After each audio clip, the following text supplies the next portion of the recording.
Welcome to our channel. Today we how to uninstall Zapier Zaps connected to HubSpot step by step clearly.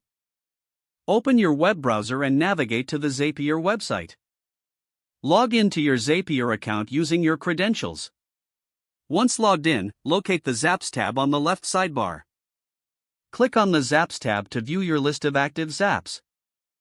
Find the Zap connected to HubSpot that you wish to uninstall. Click on the name of the Zap to open its details. In the Zap Details view, locate the Edit button at the top right corner. Click the Edit button to access the Zap settings. Scroll down to the bottom of the Zap settings page. You will see an option labeled Delete Zap.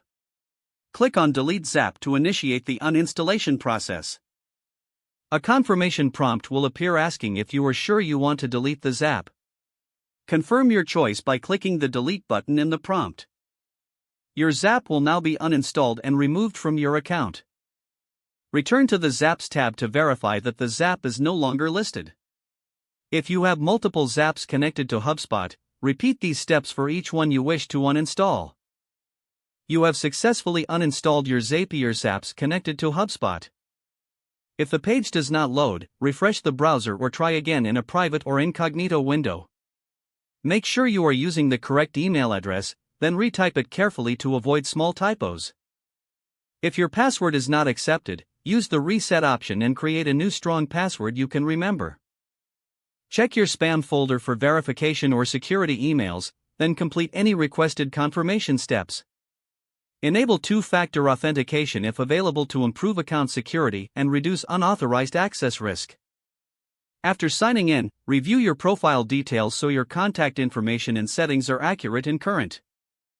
If you see an error message, note it down and try again after restarting your device and internet connection. Log out when you finish, especially on shared devices, to keep your account and payment information secure. If the page does not load, refresh the browser or try again in a private or incognito window.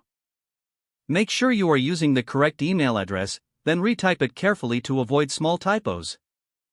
If your password is not accepted, use the reset option and create a new strong password you can remember.